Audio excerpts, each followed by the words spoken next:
Okay, तो एक चीज जो आप सबने रिव्यू करनी है वो है ऑल डेफिनेशंस। ठीक है, जितनी भी डेफिनेशंस हैं वो सब आपको पता होनी चाहिए। डेफिनेशंस एग्जामिनर पेपर में पूछता है, तो सारी डेफिनेशंस आपको पता होनी चाहिए। Okay. Secondly, if moles question अगर कोई आता है तो मोल्स के क्वेश्चन को आप कैसे अटेम्प्ट करेंगे? I think my screen is स्टक्ड।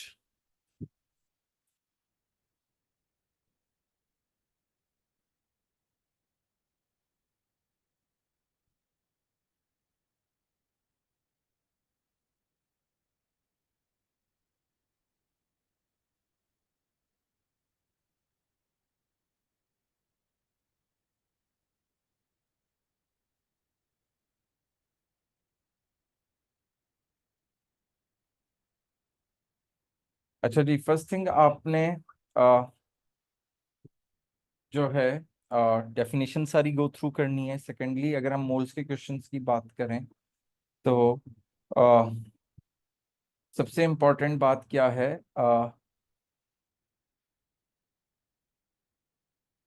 Moles of a substance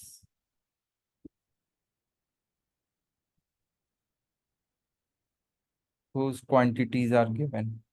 देखिए, आपको एक ऐसा सब्सटेंस होगा जिसकी कुछ ना कुछ क्वांटिटीज गिवन होंगी, उसका आपने सबसे पहले मोल्स कैलकुलेट करने हैं। ठीक है, ये आपका पहला स्टेप होगा। देन सेकेंडली, वो आपको जो है मोल रेशो यूज करना होगा to find moles of the substance whose quantity is required। ये आपका सेकंड स्टेप होगा। नॉर्मली आपको एक सब्सटेंस की अमाउंट दी जाती है और दूसरे सब्सटेंस की अमाउंट पूछी जाती है। ठीक है, तो आप इसी स्कीम पे वर्क करेंगे कि जो भी सब्सटेंस की ऐसी क्वांटिटीज गिवन हैं जिनके थ्रू आप उसके मोल्स कैलकुलेट कर सकते हैं, तो आप उसके मोल्स कैलकुलेट करेंगे। फिर जो है मोल रेशो की हेल्प से दूसरे सब्सटेंस के मोल्स फाइंड करेंगे, जिसकी आपसे कोई ना कोई क्वांटिटी आ पूछी गई है। अच्छा, ये जो मोल रेशो होगा, ये बात याद रखिएगा कि मोल रेशो जो है आप हमेशा कहाँ से लेंगे? From balanced chemical equation. ठीक है, ये आई विल शेयर इट आदि। तो उसके बाद हम जो है बैलेंस्ड केमिकल इक्वेशन से मोल रेशो लेंगे। मोल रेशो लेने के बाद जो है आप दूसरे सब्सटेंस के मोल्स फाइंड कर लिए जिसकी कोई क्वांटिटी पूछी जा रही है। फिर आप उन मोल्स को then moles to the required quantity, जो भी रिक्वायर्ड क्वांटिटी है उसके मोल्स से उसका वॉल गैस का वॉल्यूम या उस सब्सटेंस का मास या जो है कॉन्सेंट्रेशन, जो भी चीज पूछी जा रही है वो आप जो है कैलकुलेट करेंगे। Okay, I am sharing it again.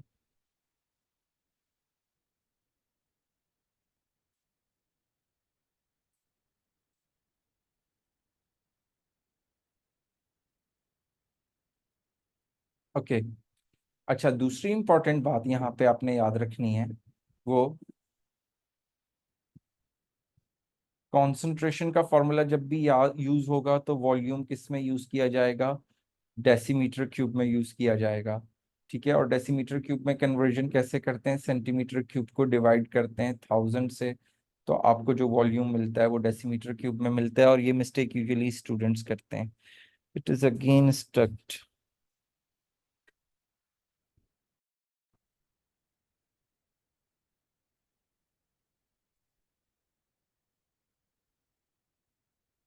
Okay,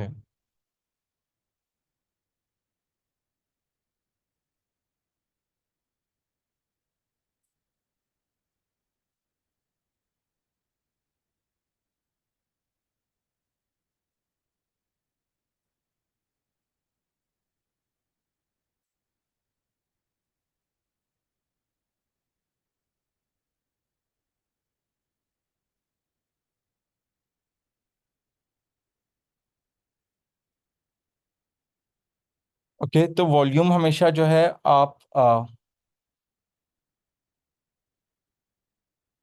decimetre cube में यूज करेंगे कॉन्सेंट्रेशन के फॉर्मूले में, और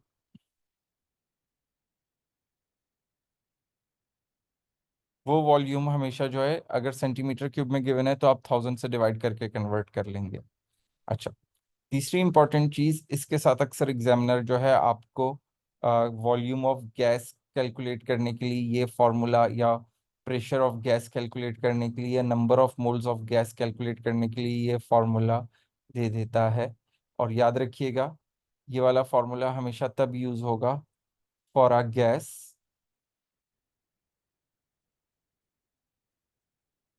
इन नॉन स्टैंडर्ड कंडीशंस। जब भी कोई नॉन स्टैंडर्ड कंडीशंस दी हुई है, यानी कि नॉन स्टैंडर्ड कंडीशंस का मतलब है कि आपका टेम्परेचर 25 डिग्री सेल्सियस या 298 केल्विन नहीं है, बल्कि उसकी जगह टेम्परेचर है।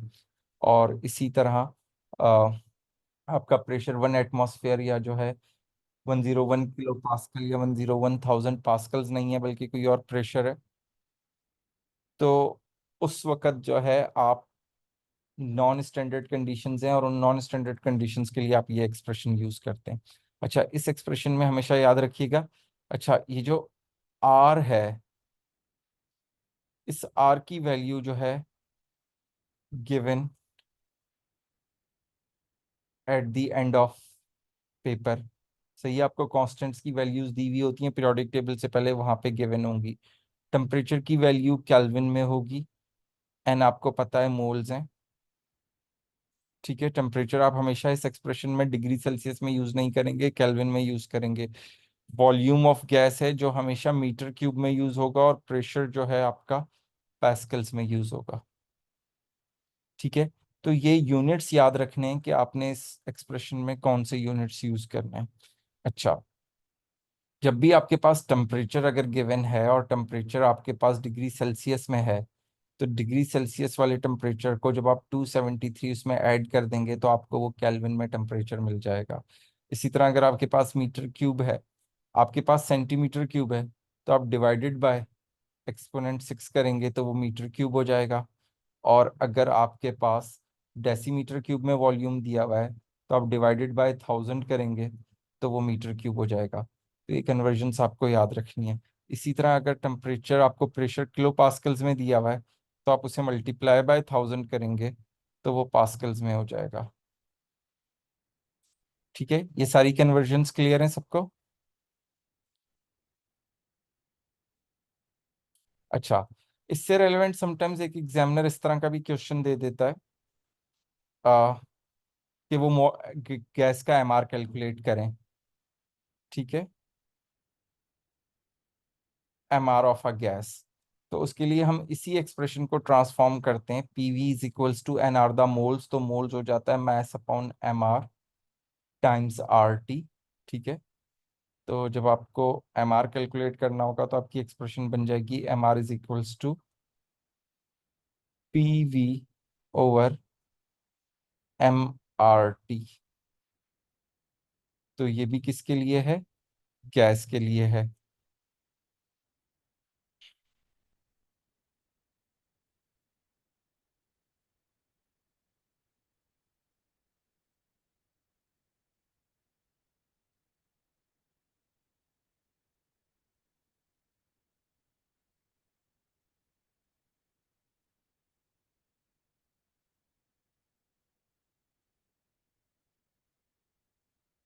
ओके, अब नेक्स्ट अगर हम बात करते हैं कि शुरू में मैंने आपको बता दिया डेफिनेशंस, तो डेफिनेशंस आपने सब चैप्टर्स की गो थ्रू करनी है। एटॉमिक स्ट्रक्चर, तो एटॉमिक स्ट्रक्चर में से इंपॉर्टेंट चीजें क्या क्या हैं जो एग्जामिनर आपसे पूछ सकता है?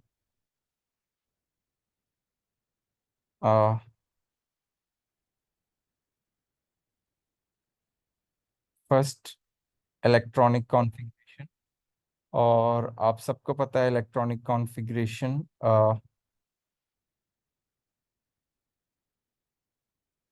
आप कौन सा फॉर्मेट यूज करते हैं, 1s2 2s2 2p6 and so on. ठीक है, तो मैं इसकी डिटेल में नहीं जा रहा। अच्छा, दूसरा इससे जो क्वेश्चन बनता है वो आयोनाइजेशन एनर्जी का बनता है।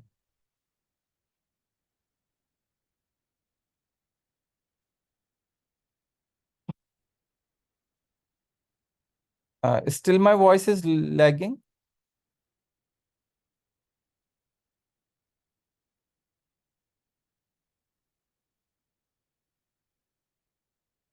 Okay, but screen is stuck.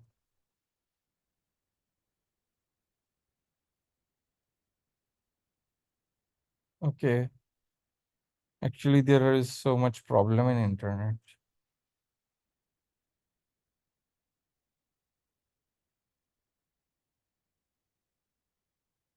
अच्छा, अब आयोनाइजेशन एनर्जी से जो क्वेश्चन बनते हैं उसमें एक चीज,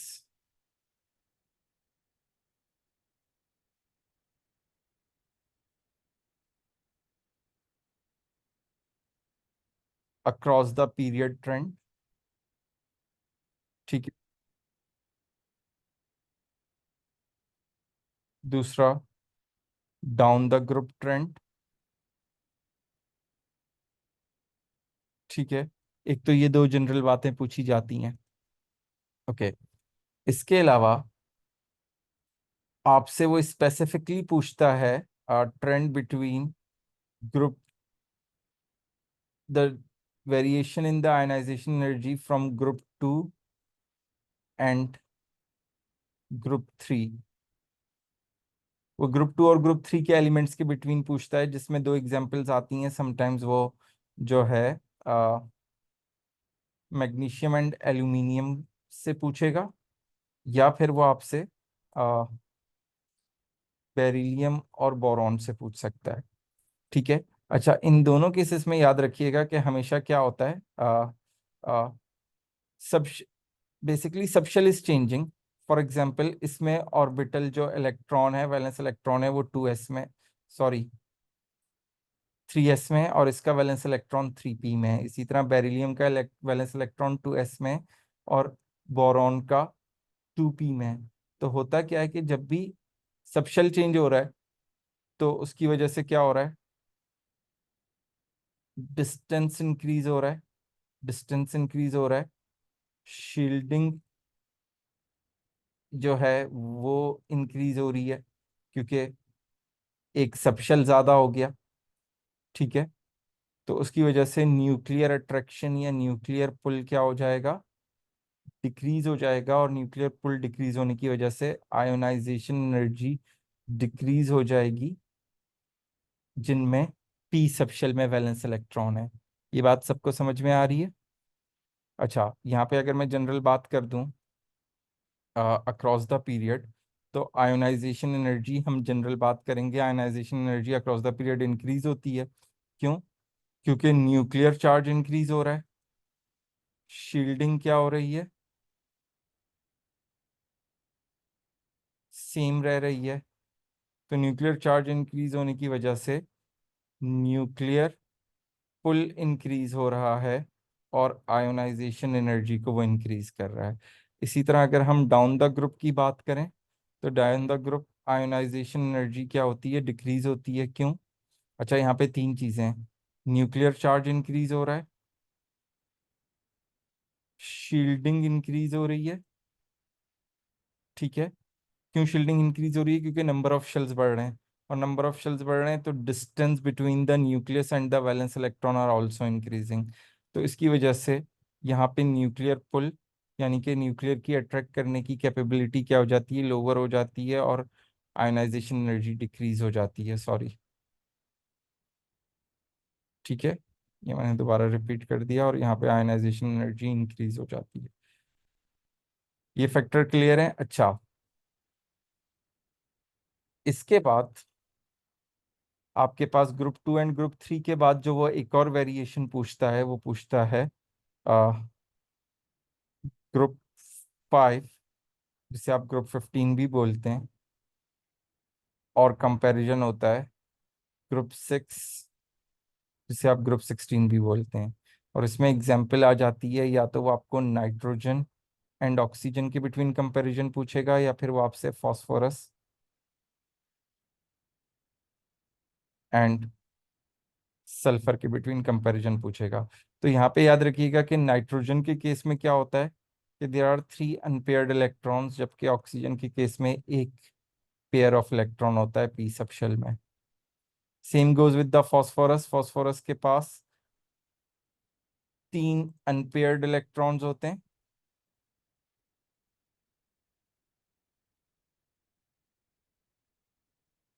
ठीक है। और सल्फर के पास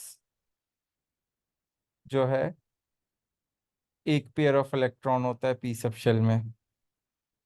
तो इन ऑक्सीजन या फिर सल्फर, जो भी आप जिसका भी कंपैरिजन दिया गया है, yes, spin pair repulsion and ionisation decreases. 1 pair of electron in p subshell causes spin pair repulsion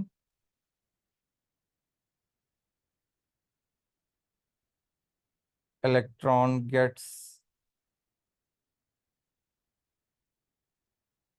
further away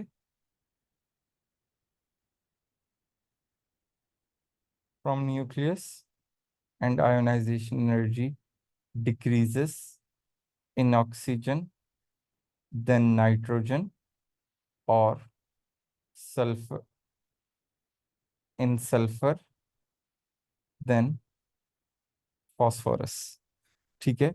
अच्छा, तीसरी चीज जो आयनाइजेशन एनर्जी से आती है वो आता है ग्राफ।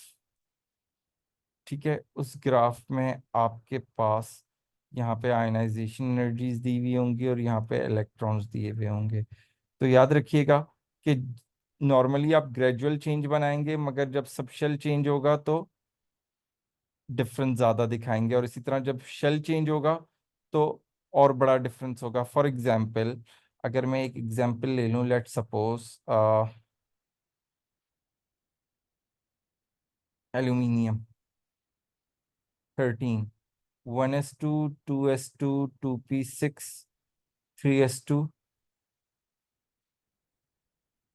ओके, एल्यूमिनियम की नहीं, सिलिकॉन की लेते हैं।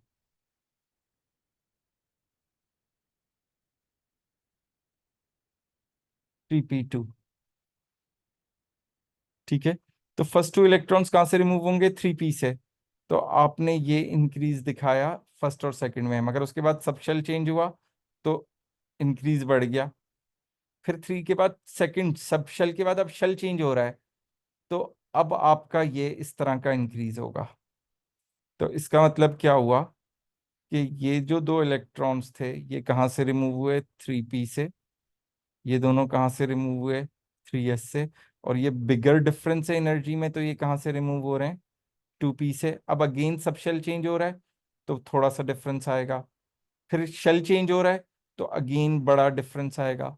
बात समझ में आ रही है सबको? तो इस तरह का ग्राफ एग्जामिनर आपको दे सकता है। ओके।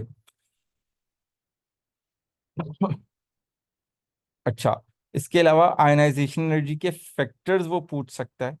ठीक है। तो फैक्टर्स को मैं डिस्कस नहीं कर रहा क्योंकि वो इजी है, हमने ट्रेंड्स डिस्कस कर ली। फैक्टर्स आप लोग खुद जो है गो थ्रू कर लीजिएगा।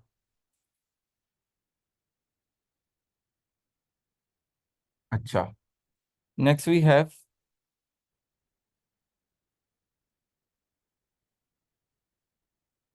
Chemical bonding. ठीक है। केमिकल बॉन्डिंग में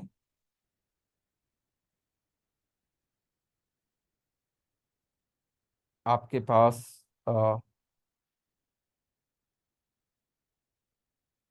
इलेक्ट्रॉनिक स्ट्रक्चर्स ऑफ आयंस, ये तो आप लोग ओ लेवल से पढ़ते आ रहे हैं अपने आईजीसीएससी से।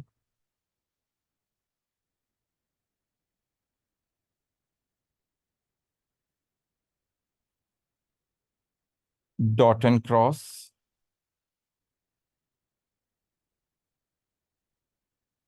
And structures.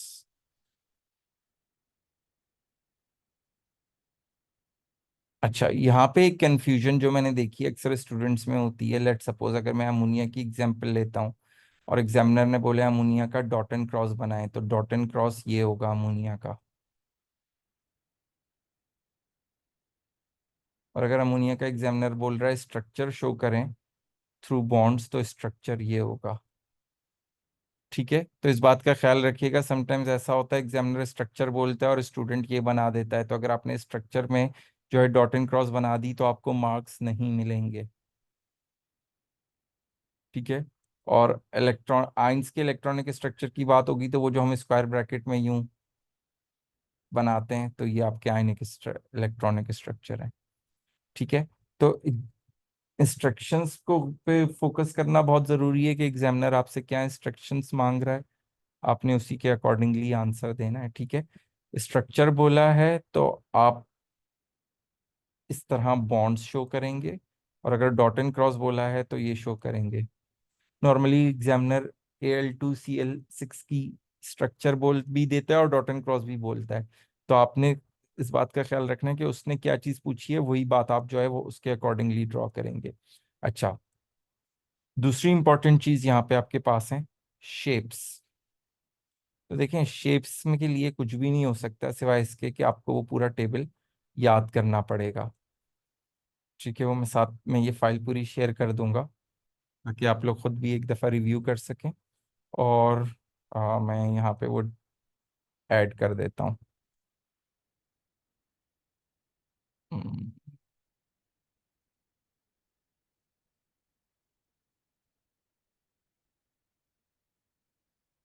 अच्छा, ये पूरा मैंने आप लोगों के साथ शेयर किया या नहीं किया, सारे lectures?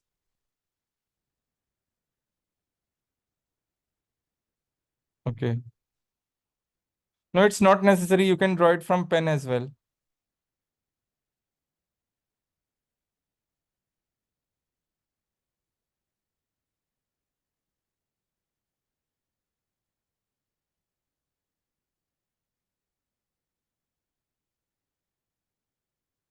Okay,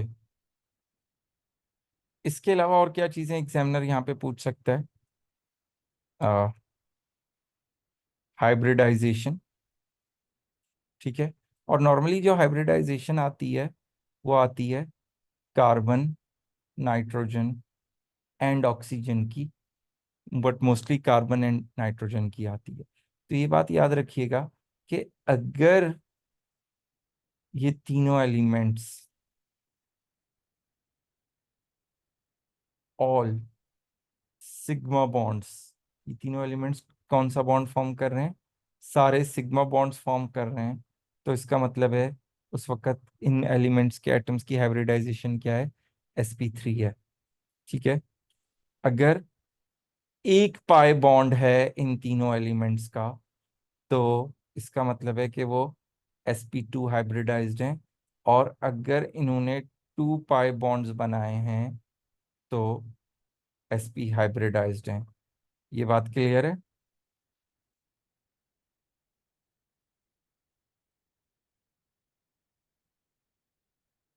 Okay, I'll share the recording. Okay, now have a look over here. This example. Here we have a carbon, and here we have a this carbon. ये कार्बन, आप लोग मुझे बता सकते हैं कौन सी हाइब्रिडाइजेशन कर रहे हैं दोनों कार्बन एटम्स? कौन कौन सी हाइब्रिडाइजेशन कर रहे हैं?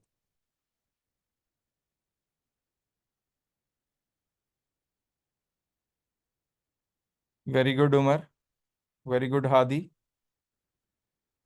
जी। और कोई मुझे बताएगा? Okay, very good Leena, good Amna. So see, both are doing sp hybridization. Yes, no, not sp2 second one, because if you see, this also have a 2 pi bonds, right? And if you look at this one also has a 2 pi bond. So if the carbon has a 2 pi bonds, as I have told you, it is going to do the sp hybridization. Yes, Amna, Fiza and Fatma, is this clear? क्योंकि आपने उस carbon के around atoms देखने हैं कि वो कितने bonds sigma है या कितने बॉन्ड्स पाए हैं। ठीक है। अच्छा, दूसरी बात, एग्जामिनर आपसे टाइप ऑफ ओवरलैपिंग पूछ सकता है। तो टाइप ऑफ ओवरलैपिंग आप किस तरह बताएंगे? देखें, दो तरह की और टाइप ऑफ ओवरलैपिंग होती है। एक होती है अ, जिसे आप हेड टू हेड या लीनियर ओवरलैपिंग कहते हैं।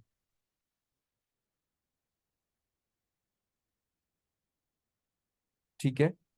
हेड टू हेड और लीनियर ओवरलैपिंग के रिजल्ट में कौन सा बॉन्ड फॉर्म होता है? Sigma bond. अच्छा, अब अगर मैं आपसे ये पूछूं कि यहाँ पे कौन से ऑर्बिटल्स इन्वॉल्व होंगे इसमें?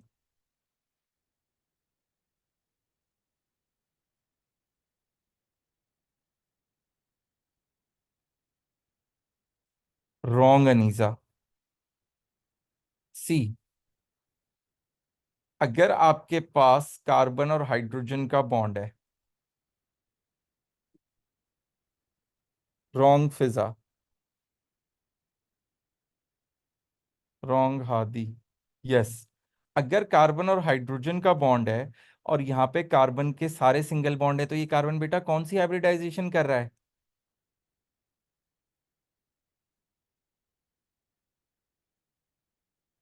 sp3। तो यहाँ पे जो ओवरलैपिंग होगी ऑर्बिटल्स की, वो sp3 एंड s ऑर्बिटल की ओवरलैपिंग होगी। और अगर फॉर एग्जाम्पल यही कार्बन कार्बन डबल बॉन्ड होता, तो अगर हम सिग्मा बॉन्ड की बात कर रहे हैं, तो इसमें जो सिग्मा बॉन्ड है, वो सिग्मा बॉन्ड जो ओवरलैपिंग हो रही है वो कौन से ऑर्बिटल्स की हो रही है? दोनों कार्बन्स के sp2 और sp2 ऑर्बिटल्स ओवरलैप कर रहे हैं। और अगर कार्बन कार्बन ट्रिपल बॉन्ड होता, तो अब कौन से ऑर्बिटल्स ओवरलैप कर रहे हैं? sp ऑर्बिटल्स ओवरलैप कर रहे हैं। तो ये डिपेंड करेगा कि कौन सा एटम है। अगर हाइड्रोजन है तो फॉर श्योर उसका एस ऑर्बिटल है। बट अगर हाइड्रोजन के अलावा दूसरा कोई और एटम है, तो उसकी हाइब्रिडाइजेशन पे डिपेंड करेगा कि कौन सा ऑर्बिटल जो है लीनियर ओवरलैपिंग में इन्वॉल्व हो रहा है। अगर वो कार्बन sp3 हाइब्रिडाइज है तो sp3 ऑर्बिटल ओवरलैप होगा। अगर वो कार्बन sp2 हाइब्रिडाइज है तो वो sp2 ओवरलैपिंग ऑर्बिटल ओवरलैपिंग में इन्वॉल्व होगा। और अगर वो कार्बन sp हाइब्रिडाइज है तो उसका sp ऑर्बिटल लीनियर ओवरलैपिंग में इन्वॉल्व होगा। Is this clear to all of you?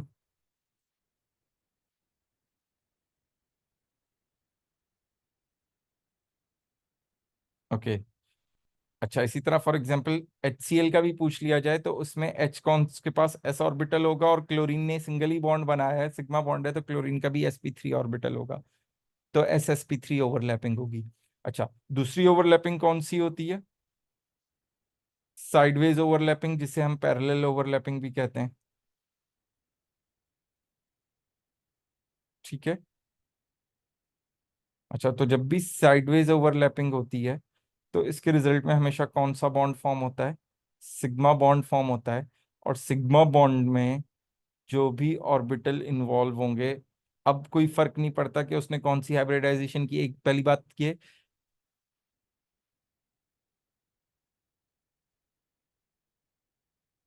Yes pi bond तो होता है ना। तो पहली बात तो ये कि जब भी पाई बॉन्ड होगा तो वो sp3 हाइब्रिडाइज तो होगा नहीं। अच्छा, ऐसे केस में जो ऑर्बिटल्स इन्वॉल्व होंगे वो हमेशा p ऑर्बिटल्स इन्वॉल्व होंगे। इसमें कोई और ऑर्बिटल साइडवेज ओवरलैपिंग में इन्वॉल्व ही नहीं होता। अच्छा, अगर एग्जामिनर इन ओवरलैपिंग को ड्रॉ करने के लिए दे दे, फॉर एग्जाम्पल यहाँ पे sp3 और s ऑर्बिटल की ओवरलैपिंग है, तो वो आप इस तरह दिखाएंगे। sp2 और sp2 ऑर्बिटल्स की ओवरलैपिंग है, तो वो आप इस तरह दिखाएंगे। sp और sp ऑर्बिटल की ओवरलैपिंग है, तो वो भी इसी तरह होगी। s और sp3 ऑर्बिटल की ओवरलैपिंग है, तो s के लिए आप सर्किल और sp3 के लिए आप ऐसे। अच्छा, p ऑर्बिटल्स की ओवरलैपिंग है, तो आप यूं दो न्यूक्लियस दिखा के इनके ऊपर यूं क्लाउड बना देंगे। और अगर फॉर एग्जांपल उनने कोई एटम दिया हुआ है इस तरह, तो उस एटम पे सिग्मा बॉन्ड तो सिंगल लाइन से दिख रहा है, तो इस तरह आप इलेक्ट्रॉन क्लाउड ऊपर और नीचे बना देंगे, जो कि उसकी साइडवेज ओवरलैपिंग और पाई बॉन्ड की फॉर्मेशन को शो करेगा। ये बात यहाँ तक क्लियर है? अच्छा, एक चीज रह गई एटॉमिक स्ट्रक्चर में। शेप्स ऑफ ऑर्बिटल्स भी एग्जामिनर पूछ लेता है, ये बात याद रखिएगा भाई। शेप्स ऑफ ऑर्बिटल और उनकी ड्राइंग भी कह देता है।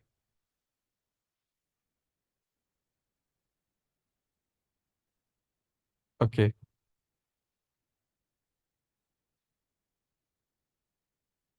अच्छा, इसके बाद प्रॉपर्टीज की बात आ जाती है। अच्छा देखें, प्रॉपर्टीज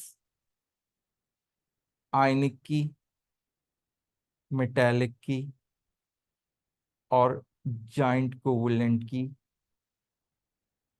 तो बहुत इजी हैं। सबसे ज्यादा मसला आता है सिंपल कोवलेंट में, मगर मेरे ख्याल से अब इतनी प्रैक्टिस के बाद आप लोग भी फिगर आउट कर चुके होंगे। जब भी सिंपल कोवलेंट की बात होगी तो सिंपल कोवलेंट की एक प्रॉपर्टी क्या है कि वो एग्जामिनर आपको देता है कि it is hydrolysed in water या रिएक्ट कर रहा है वाटर से, ठीक है। तो अगर कहीं पे भी हाइड्रोलाइज या रिएक्शन की बात हो रही है तो इससे हमें क्या कंक्लूजन मिलेगा कि वो सिंपल कोवलेंट स्ट्रक्चर है। और जब भी सिंपल कोवलेंट स्ट्रक्चर है तो लो जो है melting point and boiling point होगा, ठीक है। और उसकी वजह क्या है कि उसमें present induced dipole dipole forces, induced dipole dipole forces, ठीक है। और ये इंड्यूस्ड डाइपोल डाइपोल फोर्सेस बेटा किस पे डिपेंड करती हैं? नंबर ऑफ इलेक्ट्रॉन्स पे। जितने ज्यादा नंबर ऑफ इलेक्ट्रॉन्स होंगे उतनी स्ट्रॉन्गर होंगी, और जितने वीक नंबर ऑफ जितने लेसर नंबर ऑफ इलेक्ट्रॉन्स होंगे उतनी वीक होंगी। अच्छा, इसके अलावा दूसरा ऑर्गेनिक कंपाउंड्स में जो है ये डिपेंड करती हैं, these depends upon the number of contact points as well. अच्छा, याद रखिएगा, आयनिक की बात होगी तो डिजॉल्व्स इन वाटर, ये कभी भी वाटर में रिएक्ट नहीं करता, वाटर में डिसॉल्व होता है। अच्छा, ये does not conduct electricity,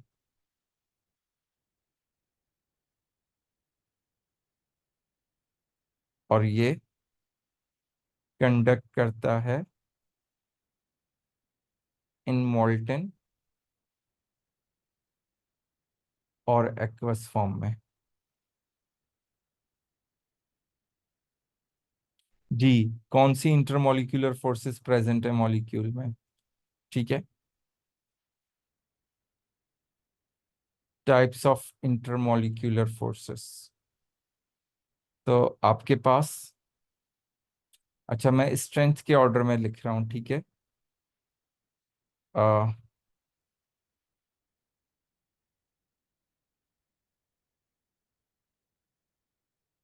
hydrogen bond,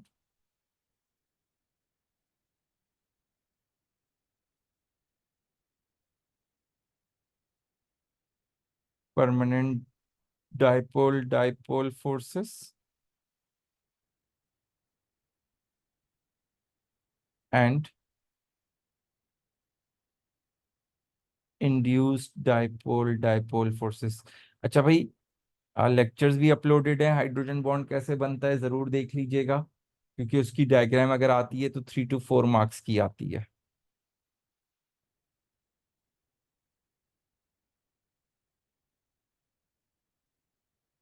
ठीक है। ओके, तो सिंपल सी बात ये है कि बेटा प्लेलिस्ट में जाके देखो, एक A2 फिजिकल की नहीं, अच्छा मैं एक शेयर करता हूँ, रुक जाओ। मॉलिक्यूल्स हैविंग डाइपोल, जिन मॉलिक्यूल्स में डाइपोल होगा उन सब मॉलिक्यूल्स में कौन सी फोर्सेस होंगी? परमानेंट डाइपोल डाइपोल फोर्सेस होंगी, ठीक है। प्लीज मुझे एक बोल के रुक जाए। मॉलिक्यूल्स हैविंग डाइपोल, वो मॉलिक्यूल्स जिनमें नेट डाइपोल नहीं होगा, ठीक है। और हाइड्रोजन बॉन्डिंग के लिए hydrogen must be bonded to oxygen और नाइट्रोजन और fluorine and attracted by oxygen, nitrogen, and fluorine of another molecule.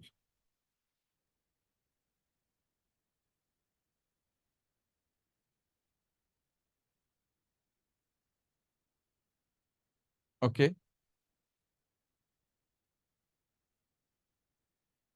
तो सबसे स्ट्रॉन्गेस्ट है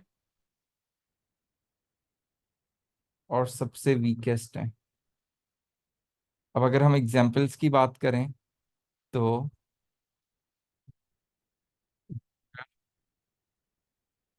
अमोनिया, HF,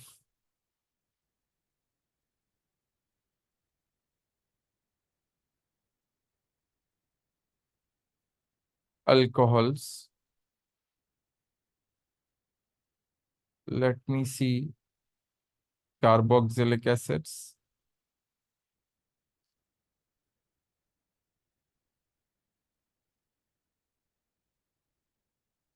ठीक है। इसी तरह, और ये वाली कंडीशन फुलफिल होनी चाहिए जो मैंने ऊपर बताई है, ये आपको मैंने कुछ एग्जांपल्स लिखवा दी हैं। इसी तरह हम परमानेंट डायपोल डायपोल की बात करें तो HCl, HBr, HI, sulphur dioxide, ठीक है, H2S, एक्सेट्रा, जितने भी पोलर हो रहे हैं। नो नेट डायपोल की बात करें तो इसमें आपके पास मीथेन आ जाएगा, कार्बन डाइऑक्साइड आ जाएगा, सल्फर ट्राइऑक्साइड आ जाएगा, ठीक है। तो ऐसे मॉलिक्यूल जिनमें कोई नेट डायपोल नहीं है, वो सारे जो है उनके पास इंड्यूस्ड डायपोल डायपोल फोर्सेस होंगे। तो ये बात क्लियर है सबको?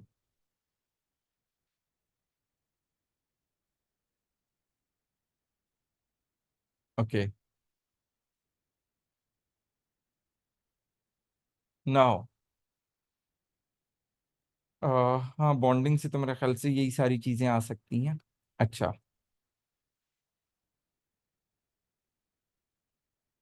इसके बाद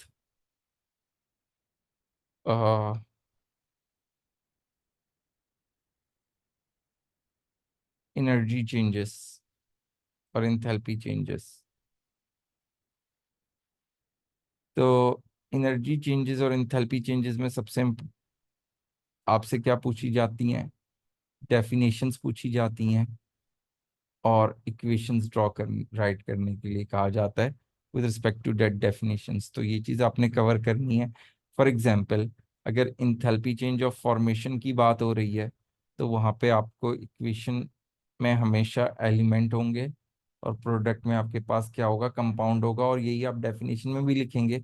अच्छा, इस कंपाउंड की कंडीशन क्या है कि that must be 1 mole, that 1 mole of a compound is being formed from its elements under standard conditions. इसी तरह इंथैल्पी चेंज ऑफ कंबस्शन है, तो कंबस्शन में यहाँ पे 1 मोल ऑफ अ सब्सटेंस होगा, ठीक है।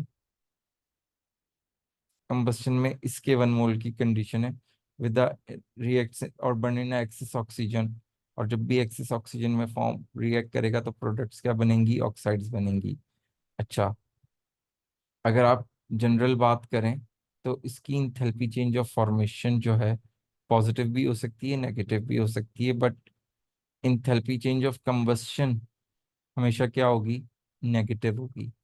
अच्छा, इसके बाद आपके पास क्या है? Enthalpy change of,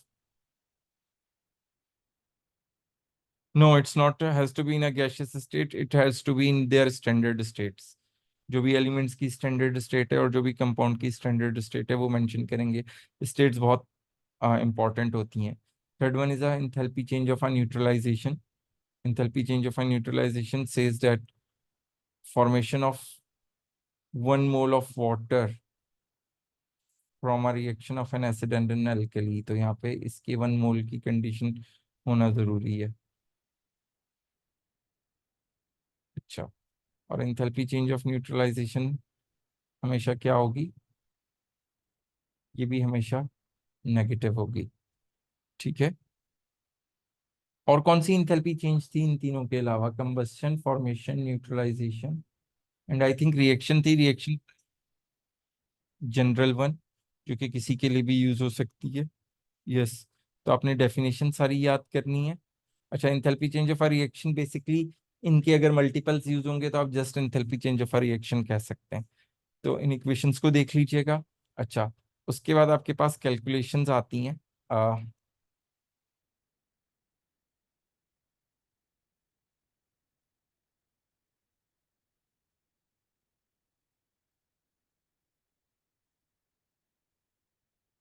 of enthalpy change. वो दो तरीकों से होती हैं, यूजिंग बॉन्ड एनर्जी वैल्यूज। ये सारे अ, आपके पास उसमें प्रेजेंट हैं फॉर्मूलाज, जो चैप्टर्स हैं। And second, Hess cycle. तो आपको ये बॉन्ड एनर्जी की वैल्यूज देनी है तो आप उनको यूज करते हुए करेंगे, अदरवाइज आप हेस साइकिल को अप्लाई करेंगे। ठीक है। तो दो फॉर्मूलाज थे। जब भी बॉन्ड एनर्जी की वैल्यूज दी हुई होंगी तो आप bond breaking minus bond forming करेंगे। और जब भी हेसिस साइकिल होगी, अच्छा हेसिस साइकिल में बल्कि ऐसे साइकिल के लिए कोई वैसे स्पेसिफिक फार्मूला ना याद करें, क्योंकि उसमें हमेशा कंफ्यूजन हो जाती है कि कौन सी ऐसे साइकिल में रिएक्टेंट माइनस प्रोडक्ट करना है और किस में प्रोडक्ट माइनस रिएक्टेंट करना है। तो जिस तरह मैंने आपको प्रैक्टिस कराई है कि आप खुद ऐसे साइकिल ड्रॉ करें और साइकिल की हेल्प से आइडेंटिफाई करें कि कौन सा वो यूज होगा।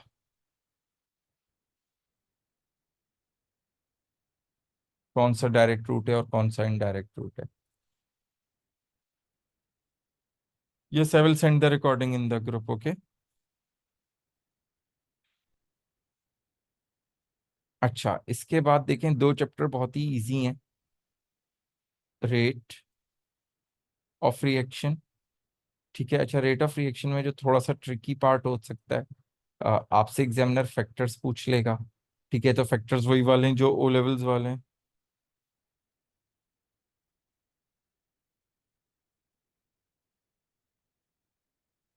डेफिनेशन आपके पास इधर है। Okay, thank you Hadi. या there is a one more expression I have to discuss over here. यह है डेफिनेशन बनी। तो बेसिकली इसमें हम कुछ भी यूज कर सकते हैं। अच्छा, एक और कैलकुलेशन है जो कि हम जो है यहाँ पे एग्जामिनर आपसे पूछता है, वो through experimental value.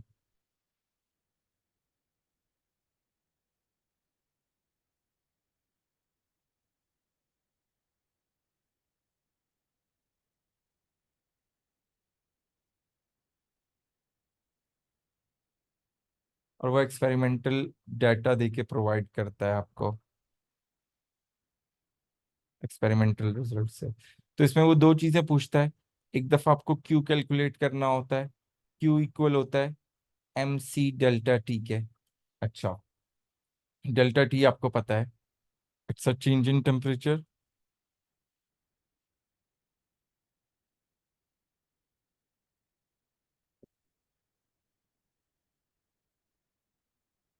1 minute Fatima, I will explain. Okay.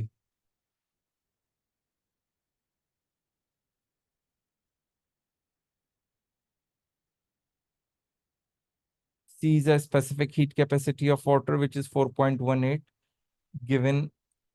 ये वैल्यू भी जिस तरह मैंने आपको बताया था आर पेपर के एंड में दी हुई होती है, given at the end of paper. ठीक है। एंड में वैल्यूज कांस्टेंट का एक टेबल होता है जिसमें ये सारी वैल्यूज आपको गिवन होती हैं। चाहे यहाँ पे याद रखिएगा, मैथ जो यूज होगा वो किसका यूज होगा? वाटर का यूज होगा। ठीक है। किसका यूज होगा? वाटर का यूज होगा।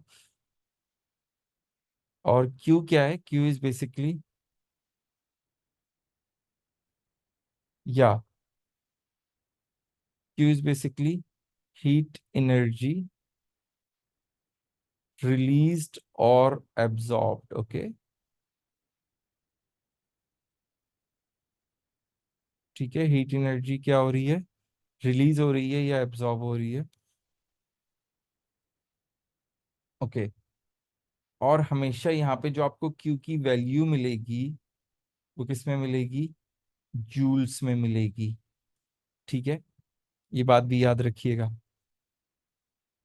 अच्छा, मास ऑफ वाटर के लिए एक और बहुत इंपॉर्टेंट बात, कि अक्सर वो आपको मास की जगह एग्जामिनर कंफ्यूज करेगा और सॉल्यूशन का वॉल्यूम देगा। तो जो भी सेंटीमीटर क्यूब में वॉल्यूम गिवन है उसी को आप ग्राम्स में यूज कर लेंगे। फॉर एग्जाम्पल, अगर एग्जामिनर ने 50 सेंटीमीटर क्यूब यूज किया है तो हम उसे 50 ग्राम वाटर का मास कंसिडर करेंगे। ठीक है, ये बात यहाँ तक क्लियर है सबको।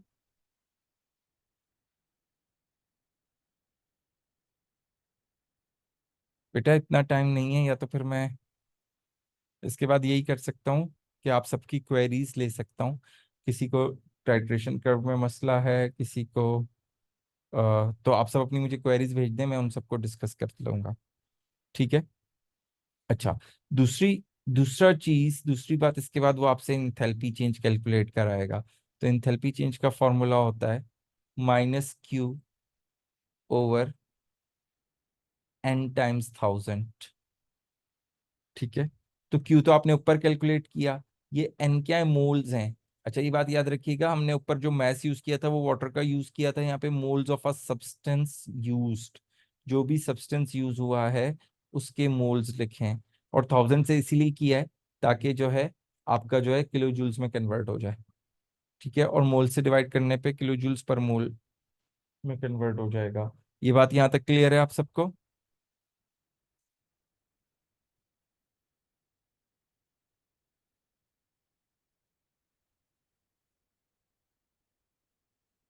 अच्छा, आ,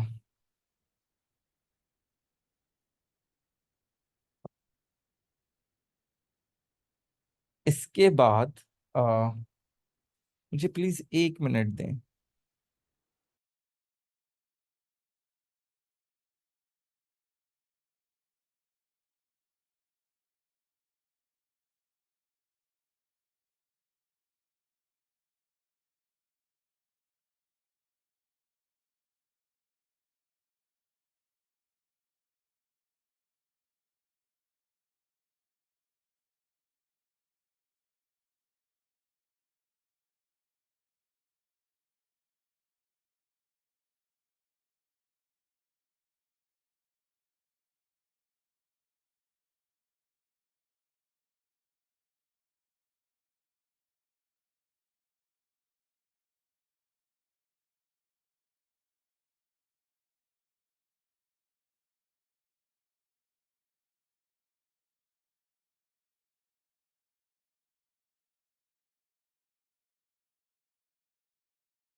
ओके, तो इसके बाद आपके पास देखें, जो चैप्टर्स हैं वो थोड़ा सा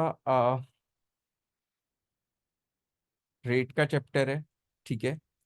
तो रेट ऑफ रिएक्शन में आपने चीज़ों को रिव्यू करना है, सही है। फैक्टर्स इजी हैं, वो सब वही वाले हैं जो आपने ओ लेवल्स में पढ़े थे। अच्छा, जो इम्पोर्टेंट चीज़ है जिसको देख लीजिएगा वो है बोल्ट्जमैन डिस्ट्रीब्यूशन कर्व, ठीक है।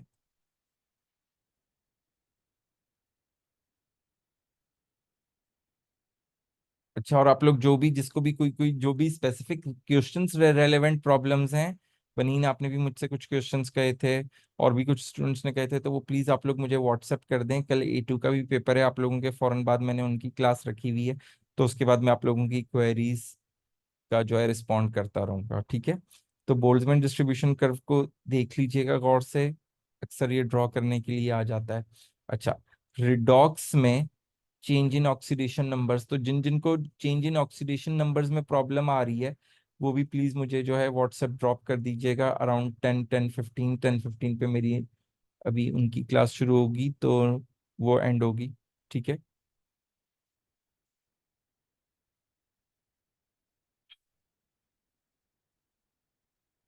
ओके, तो KCKP, अगर आप लोग अवेलेबल हैं तो मैं एक 11 o'clock पे एक क्लास रख सकता हूँ जिसमें मैं KCKP के एक्सप्रेशंस करवा दूंगा, जिसको प्रॉब्लम हो रहा है।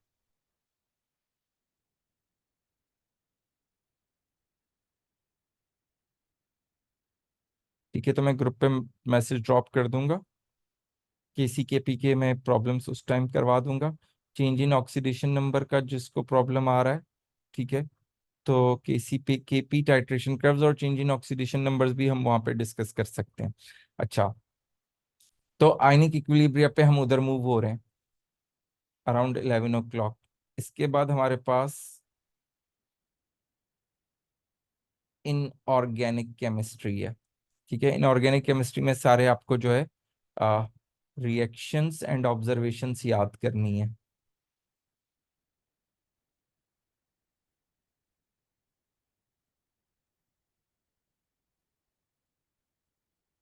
ठीक है।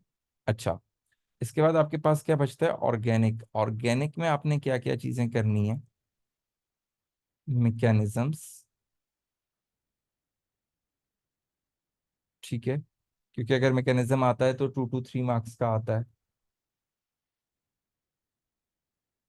Okay, after mechanism no nothing can be skip, क्योंकि आपको सब चीजें याद भी करनी है उसमें। अच्छा, मैकेनिज्म के बाद आइसोमर्स की ड्राइंग, ठीक है, आइसोमर्स आपने सारे कवर करने, ठीक है। अच्छा, नेक्स्ट, टाइप्स ऑफ रिएक्शंस। अच्छा, यहाँ पे मैं एक टाइप्स ऑफ रिएक्शंस की एक समरी बना देता हूँ।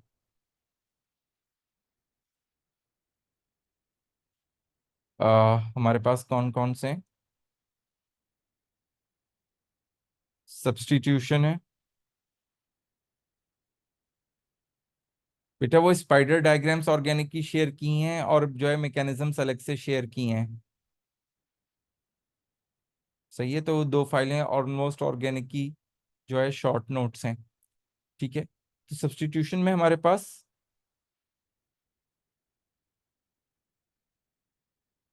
फ्री रेडिकल सब्स्टिट्यूशन है और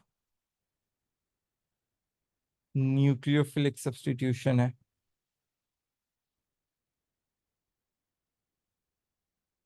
ठीक है। तो फ्री रेडिकल सब्स्टिट्यूशन कौन करते हैं, अल्केन्स करते हैं। न्यूक्लियोफिलिक सब्स्टिट्यूशंस कौन करते हैं, हेलो अल्केन्स और हेलोजिनो अल्केन्स, या फिर अल्काइल हैलाइड्स जिन्हें आप कहते हैं, और एंड अल्कोहल्स, ठीक है। सब्स्टिट्यूशन के बाद आपके पास क्या है, एडिशन। और एडिशन में एक ही तरह की एडिशन है, बल्कि दो तरह की, सॉरी, एडिशन है। इलेक्ट्रोफिलिक एडिशन, देखें, सिंपली न्यूक्लियोफिलिक का मतलब न्यूक्लियोफाइल, और nucleophile is the one which has a lone pair, तो कोई भी नेगेटिव चार्ज, तो कोई भी नेगेटिवली चार्ज स्पीशी जो है डिसोसिएट हो रही है और उस डिस्प्लेस हो रही है, तो वो न्यूक्लियोफिलिक सब्स्टिट्यूशन है। इलेक्ट्रोफिलिक मींस इलेक्ट्रोफाइल जो इलेक्ट्रॉन डेफिशिएंट होता है, पॉजिटिवली चार्ज होते हैं, तो एडिशन इलेक्ट्रोफिलिक होती है और एडिशन न्यूक्लियोफिलिक होती है। ठीक है, सब्स्टिट्यूशन हमारे पास फ्री रेडिकल और न्यूक्लियोफिलिक है। अच्छा, इलेक्ट्रोफिलिक एडिशन कौन करते हैं?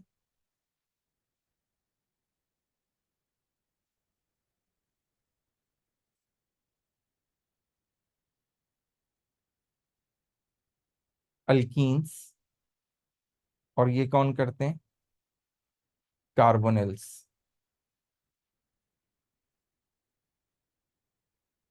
Carbonyls means both aldehyde and ketone.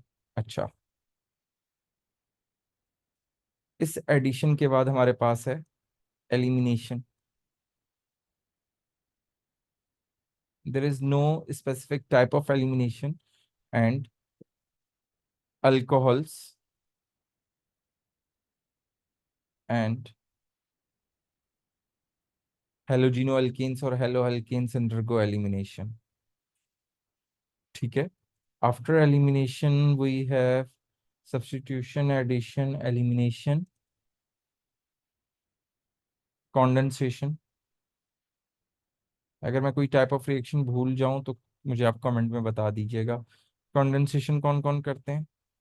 Asters करते हैं, नाइट्राइल्स करते हैं,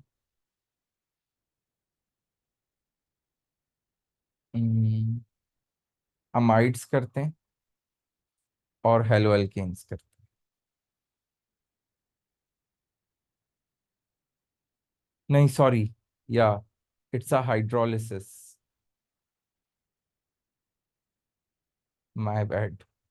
अच्छा, या इसके बाद हमारे पास है रिडक्शन। रिडक्शन रिएक्शन किस किस का है? कार्बोक्सिलिक एसिड्स हैं, अल्कोहल्स हैं, नाइट्राइल्स हैं, नहीं नाइट्राइल्स नहीं है अभी, और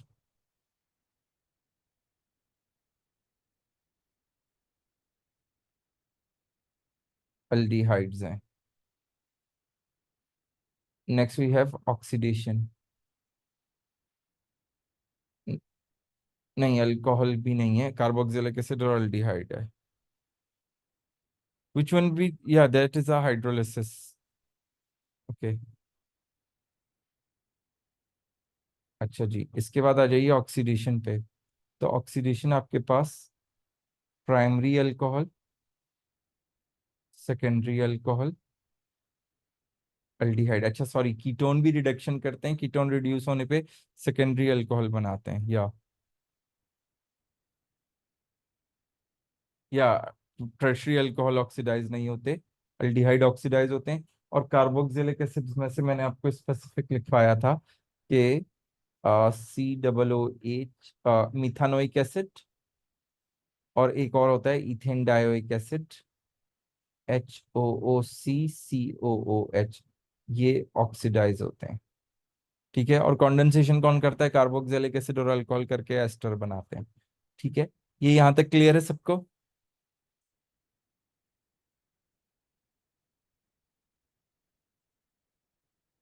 नो, माइल्ड ऑक्सीडेशन से एल्डिहाइड फॉर्म होता है, और प्राइमरी अल्कोहल की और कंप्लीट ऑक्सीडेशन से जो है कार्बोक्सिलिक एसिड फॉर्म होता है। अच्छा, यहाँ तक क्लियर है सबको? तो ये एक छोटा सा समरी हो गई। अब जिन जिन की जो जो क्वेरीज हैं वो मुझे भेज सकते हैं। अच्छा, क्लास में आप लोगों को मैसेज करूंगा probably. I am going to keep the class at around 12 probably, जिसमें जो है ये जिन जिन को केसी और केपी का प्रॉब्लम आ रहा है, वो और टाइट्रेशन कर्व और ऑक्सीडेशन नंबर्स, वो मैं उस क्लास में डिस्कस कर लूंगा। अच्छा, या कंडेंसेशन मैं यहाँ पे लिख देता हूँ।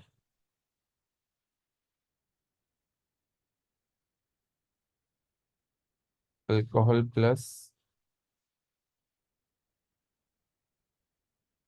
Carboxylic acid. ओके, ठीक है। Best of luck for the exam. और no, it will be very difficult for me to take the class at 11 because I have something to do. Yes, the combustion, but the combustion usually not, it's not specific for our organic one, right? Rest of the compounds and rest of the elements also undergo combustion. Okay. So the class will be at around 12. Yeah, I'm going to share the whole PDF. Okay. Okay. So take care, everyone. Allah Hafiz.